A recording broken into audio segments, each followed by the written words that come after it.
Kita masuk di segmen Kompas Bisnis, Saudara, bersama saya Nanda Aprilia. Saudara, Kementerian Keuangan dan Bank Indonesia memutuskan untuk melakukan berbagi beban alias burden sharing untuk mendanai program prioritas pemerintah. Salah satunya adalah BI membeli surat berharga negara atau SBN mencapai 200 triliun rupiah. Lalu bagaimana independensi BI dalam hal ini?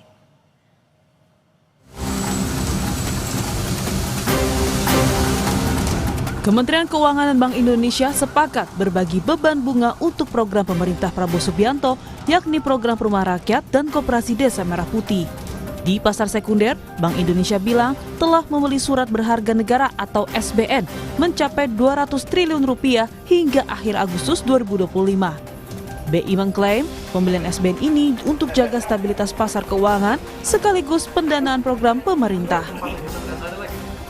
Yang SBN dari pasar sekunder karena kebijakan moneter kami memang ekspansif, tidak hanya dengan penurunan suku bunga, penambahan likuiditas, juga melalui pembelian SBN dari pasar sekunder. Kami update sejak kemarin kami telah membeli SBN sebesar 200 triliun data terbaru kemarin, termasuk untuk debt switching.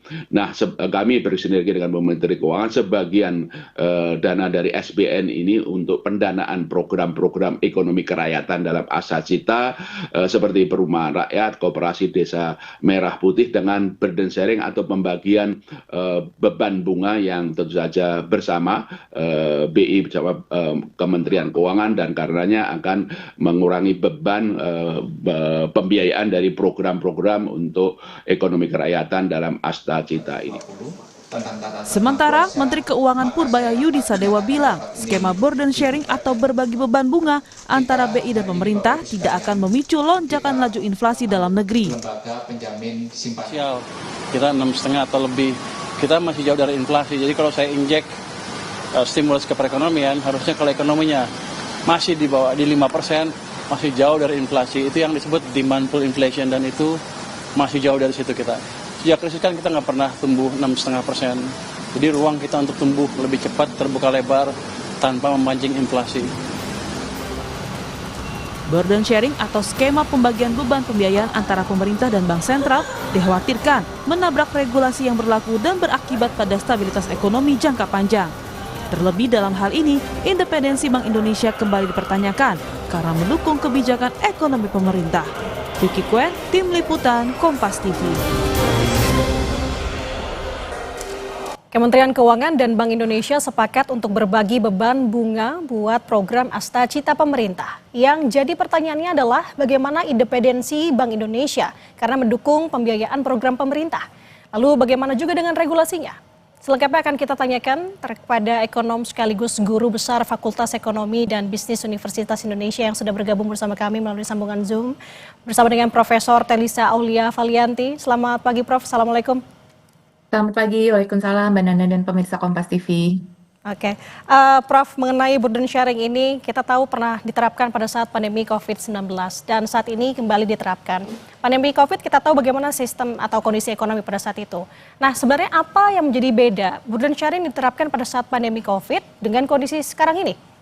Ya, yang paling utama perbedaannya adalah dari sisi pembeliannya itu kalau dulu di pasar primer. Jadi dia direct effect, ya langsung lebih dekat kepada pencetakan uang beredar. Maksudnya lebih impact-nya itu akan lebih terasa untuk uang beredarnya. Nah, kalau sekarang itu lebih indirect karena pembeliannya itu di pasar sekunder. Jadi ada perbedaan skemanya ya dari sisi skema. Jadi kalau yang sekarang itu hanya boleh di pasar sekunder tapi tidak di pasar primer. Karena kalau di pasar primer itu impact ke uang primernya juga akan lebih besar dan lebih langsung. Nah, supaya itu tidak terjadi untuk memitigasi dampak kepada inflasi, makanya pembeliannya sekarang hanya di pasar sekunder. Itu perbedaan yang pertama.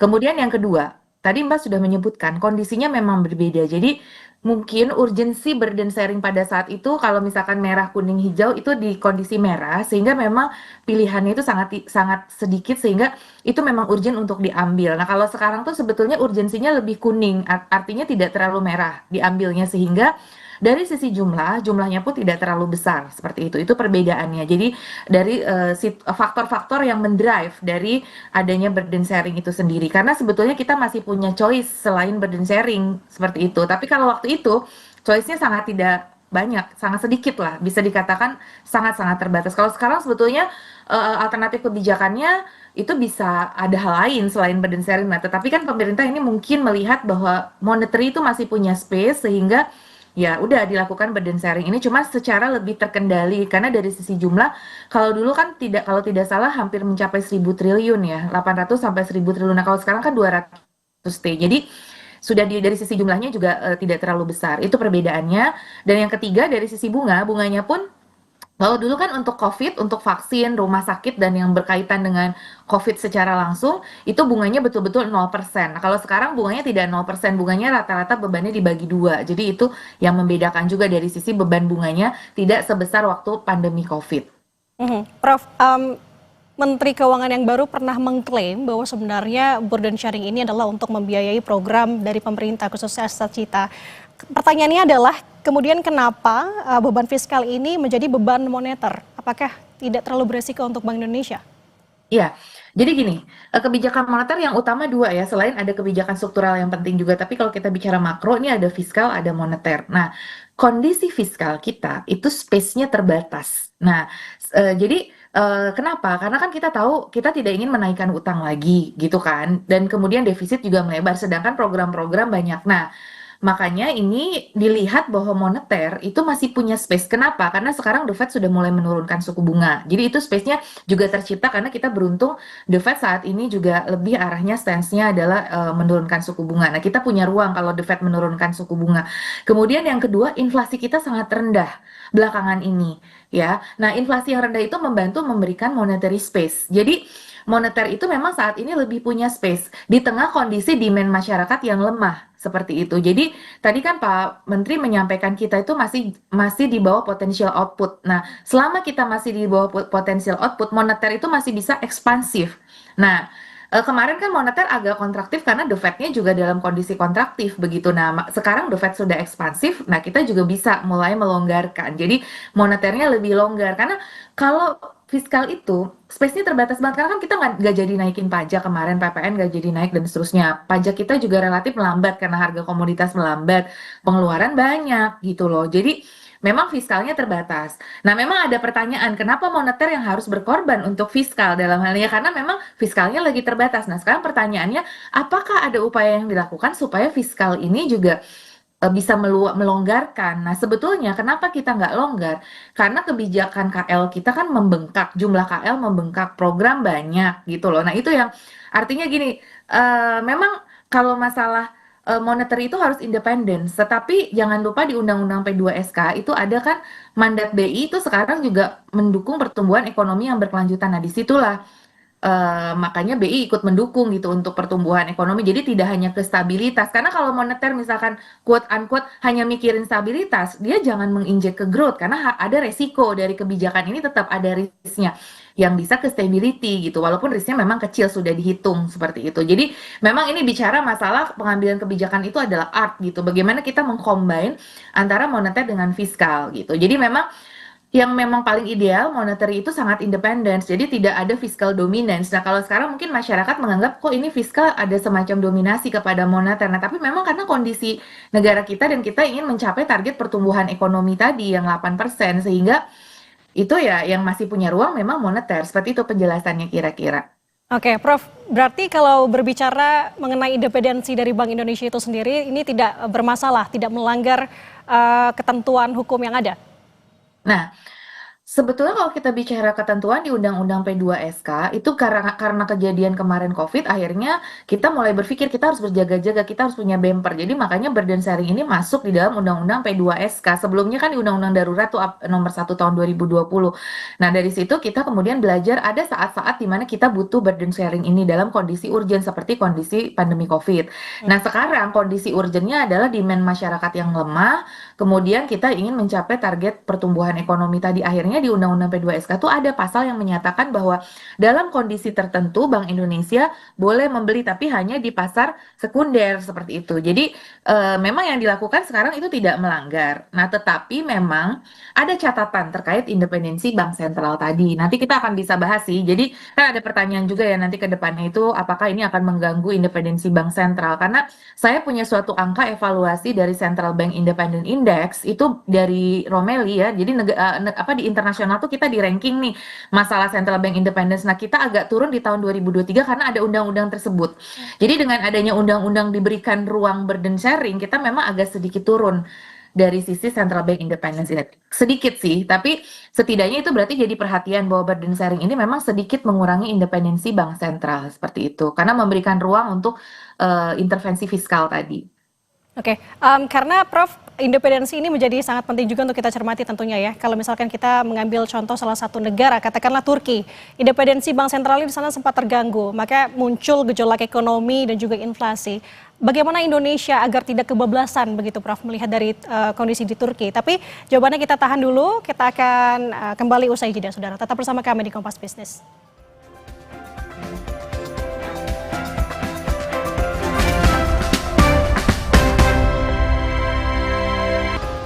Kembali di Kompas Bisnis, saudara masih bersama dengan saya melalui sambungan daring, ekonom sekaligus guru besar Fakultas Ekonomi dan Bisnis Universitas Indonesia, Profesor Telisa. Prof, tadi sebelum jeda saya bertanya mengenai independensi, salah satu contoh kasusnya adalah dari Turki. Di sana ketika independensi bank sentralnya terganggu, muncul gejolak ekonomi, inflasi. Lalu bagaimana Indonesia agar tidak kebablasan, Prof? Ya. Jadi memang ada perbedaan signifikan ya antara kondisi di Indonesia dengan di Turki ya. Jadi memang Turki itu sangat sering liranya mengalami depresiasi ya. Jadi kalau kita lihat memang karena kebijakan di sana itu agak berbeda. Jadi kalau Indonesia sebetulnya dengan adopsi undang-undang waktu itu undang-undang tentang independensi bank sentral ya, itu bahwa kita tuh adalah inflation targeting framework. Jadi kita sangat stick pada inflasi dan kita sudah berhasil terlihat bahwa inflasi kita sekarang sudah sangat rendah ya. Itu adalah keberhasilan dari penerapan inflation targeting framework dan independensi bank sentral sejak tahun 99. Nah, kalau di Turki sendiri itu memang agak berbeda terutama belakangan ini ya, di era kepemimpinan Presiden Turki yang saat ini itu ada mazhab yang agak berbeda berlawanan dengan mazhab monetaris. Karena biasanya mazhab monetaris itu kita itu tidak boleh terlalu banyak mencetak uang beredar karena itu nanti ke inflasi dan kemudian kita harus mengikuti aturan suku bunga. Misalkan kalau suku bunga The Fed naik ya kita juga naik gitu seperti itu. Itu yang disebut sebagai Taylor Rule. Nah, tetapi kita belakangan ini agak berbeda aturan yang Turki ini ya. Turki ini percaya bahwa justru yang bagus buat Turki itu waktu The Fed naikin tuh justru mereka nurunin gitu. Nah, akhirnya kan lira terdepresiasi karena investor tidak percaya dengan monetary policy karena monetary policy itu sudah ada rumusnya. Kalau begini. Nah, itu agak berbeda berlawanan. Nah, sehingga waktu itu lira juga terdepresiasi, terjadi capital outflow di Turki. Dan kemudian waktu itu karena gubernur bank sentralnya tidak mengikuti apa kata presiden mengganti gubernur bank sentral dengan keluarganya gitu yang mungkin bukan terlalu ahli di bidang moneter. Nah, sehingga itu pasar itu sangat bereaksi. Akhirnya waktu itu terjadi capital outflow besar-besaran. Artinya memang lesson learned dari Turki, intervensi yang berlebihan dari pemerintah atau politik ke bank sentral itu bisa mengganggu mekanisme pasar karena namanya pasar keuangan itu mekanismenya sangat tergantung kepada aturan tadi, harus disiplin aturannya, rulesnya gitu. Investor akan mempercayakan uang kepada negara yang bank sentral dan policy-nya itu disiplin. Nah, jadi memang kata kuncinya adalah walaupun ini memang sudah dihitung lebih manajebil dan seterusnya, tetapi tidak boleh ada moral hazard di sini. Artinya sedikit-sedikit burden sharing. Nah, itu yang kita jaga. Memang kondisi sekarang ada justifikasi karena demand yang lemah dan kita masih di bawah potensi output dan memang karena fiskal ini terbatas kita nggak mau nambah utang itu dan kebetulan kita dalam kondisi yang lebih favorable untuk itu tapi ini tidak boleh terus digunakan sehingga SOP dari penggunaan burden sharing apa kriteria burden sharing itu boleh dilakukan itu harus ada dalam regulasi itu sih menurut kami masukan yang perlu ya ke pemerintah saat ini kita memang benar butuh untuk mendorong growth. Tapi kita stability tetap harus kita jaga seperti itu. Dengan regulasi yang jelas mengenai aturan burden sharing itu sendiri. Untuk menjaga kepercayaan dari investor tadi. Nah, oke, yang ini menarik. Tadi yang Prof sampaikan bahwa yang dikhawatirkan ini menjadi salah satu hal yang dikhawatirkan ke depannya tidak, Prof? Melihat tadi kalau misalkan sedikit-sedikit burden sharing, sedikit-sedikit burden sharing. Jadi pemerintah bisa mungkin suka-suka bikin program mesti nggak ada anggarannya begitu, Prof. Ini menjadi salah satu yang dikhawatirkan juga. Iya, jadi artinya gini, jangan hanya moneter yang disiplin ya dengan rule-nya, tapi fiskal pun harus punya rule juga, ya, menjaga defisit, menjaga agar utang tidak membengkak tadi ya, dan kemudian dari fiskal sendiri efisiensinya tuh harus jelas ya, karena kan narasi yang dibangun itu masukannya kan katanya efisiensi, tapi kita nambah jumlah KL terus gitu. Jadi yang hal itu yang perlu dibahas gitu, dan kemudian bagaimana fiskal memastikan karena burden sharing ini ada cost-nya ya. Jadi nanti saya juga ada sebetulnya sedikit analisis kemarin cost dari burden sharing itu apa. Beban bunga BI itu membengkak ya di dalam laporan keuangan Bank Indonesia. Jadi kalau kita lihat contoh waktu Covid kemarin itu kan meningkat tuh dari 1,3 T di tahun 2020 bebannya itu jadi 26 T di tahun 2024 dan itu mengurangi surplus dari Bank Indonesia. Nah, nanti surplus Bank Indonesia ini kalau terus tergerus itu nggak bagus untuk kredibilitas bank sentral seperti itu karena biasanya para pelaku internasional tuh melihat kredibilitas bank sentral salah satunya dari surplus atau defisitnya bank sentral. Nah, kalau kita terlalu banyak ngasih beban ke bank sentral, dia kan tergerus tuh surplusnya. Nah, itu juga bisa ya nggak bagus juga gitu. Nah, oleh karena itu makanya harus balancing fiskalnya juga harus mau disiplin gitu loh. Jadi kita berharap dengan Pak Menteri yang baru nih kita aura vibes-nya ini positif mendukung dan kemudian ingin Pak Menteri baru ini lebih mendisiplinkan lagi yang mungkin sudah bagus di sebelumnya lebih bagus lagi kita jaga. Jadi bagaimana Pak Menteri juga memberikan masukan ke pemerintah bahwa ini harus hati-hati juga. Memang kita punya program yang ambisius, tetapi program yang ambisius itu jangan sampai mengorbankan disiplin fiskal, kemudian mengorbankan moneter disiplin yang sudah bagus gitu, yang itu penting untuk kita jaga. Jadi harus sama-sama, nggak bisa salah satu pihak saja yang disiplin seperti itu. Jadi disiplin fiskalnya ditambah dengan tadi di fiskal kan ada isu corruption, kebocoran anggaran, nah itu harus dibetulin gitu. Jadi jangan sampai moneter yang diminta berkorban, tapi kemudian fiskalnya sendiri tidak melakukan perbaikan. Itu kuncinya. Dari corruption-nya, dari bagaimana mencari program yang multiplier efeknya besar. Saya khawatir ya, ada beberapa program besar sekali anggarannya, dan itu pengawasannya seperti apa. Kita sudah mengorbankan moneter dan disiplin moneter sedikit, tapi kemudian tidak digunakan pada porsi yang tepat, sehingga tidak dirasakan juga oleh masyarakat kecil. Nah, ini yang harus kita jaga, trickle down efek ke masyarakat kecilnya, itu juga harus betul-betul dirasakan. Jadi, dari makro ke mikronya itu harus betul-betul kita awasi. Harapannya gitu. Jadi Pak Menteri kan bilang akan mengawasi tuh penggunaan dana-dana MBG misalkan dapat gede sekali. Benar nggak itu nyampe ke masyarakat? Seperti itu. Jangan sampai ini hanya membangun oligarki baru dan semakin meningkatkan ketimpangan dari kebijakan ini yang dikhawatirkan masyarakat kan gitu. Masyarakat nggak kebagian tuh dari burden sharing seperti itu. Nah itu yang narasi itu loh, yang gap itu yang harus dijaga. Masyarakat itu sangat kritis di masalah gap ini gitu. Oke, Prof. Berarti kapan patokannya harus mengerem beban fiskal ke moneter, Prof? Iya, jadi sebetulnya itu kalau dalam kondisi urgen seperti waktu COVID ya, itu kan memang nggak ada pilihan. Kalau kita tidak segera melakukan, kita juga demand akan sangat weak dan kita akan sangat terdampak buruk. Jadi kriterianya adalah kalau dia misalkan kondisi itu tidak ada pilihan lain. Jadi, nah kalau masih ada pilihan lain, nah sebetulnya ini jalan terakhir sebetulnya burden sharing itu. Jadi memang harus ada kriterianya. Misalkan pertumbuhan ekonomi sudah melemah sekian persen gitu. Terus kemudian dari sisi fiskal, tax ratio-nya memang tidak bisa dinaikkan. Dari sisi fiskal, efisiensinya memang, ukuran dari efisiensi fiskal salah satunya kan dari efisiensi ya, juga dari tax juga penerimaan. Nah, efisiensinya itu seperti apa? Terus upaya-upaya fiskal effort-nya itu udah seberapa gitu. Kalau fiskal effort-nya sudah maksimum tapi belum bisa memperbaiki kondisi ekonomi, baru di situ moneter yang digunakan seperti itu. Jadi menurut saya tuh salah satu PR pemerintah saat ini adalah mendefinisikan rule tadi. Kapan digunakan burden sharing ini atau bantuan dari moneter ini kapan bisa digunakan, atau kalau inflasi rendah misalkan, kalau inflasi sudah sangat rendah core inflation-nya baru di situ bisa misalkan seperti itu, tapi sampai batas berapa nanti kita evaluasi. Jadi kalau burden sharing ini kemudian ternyata meningkatkan inflasi, nanti direm seperti itu. Kalau sudah ada tanda-tanda inflasi naik misalkan seperti itu, tanda-tanda bahwa investor sudah mulai capital outflow karena isu ini.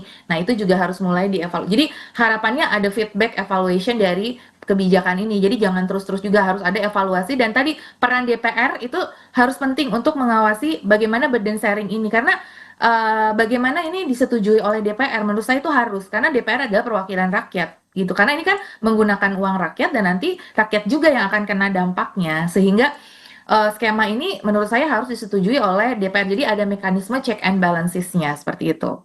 Oke, saya tangkap beberapa poin yang disampaikan oleh Prof. Telisa. Yang pertama adalah tentu harus ada kriteria dan juga kapan penerapan terkait dengan burden sharing ini, dan juga terus menjaga mendisiplinkan fiskal dan juga moneter. Dan satu lagi, pengawasan dari DPR RI menjadi penting. Terima kasih sudah bersama dengan kami, bergabung bersama kami pagi hari ini, Profesor Telisa Aulia Valianti selaku ekonom sekaligus guru besar Fakultas Ekonomi dan Bisnis Universitas Indonesia. Terima kasih Prof. Sehat selalu. Assalamualaikum. Terima kasih. Sehat selalu. Waalaikumsalam.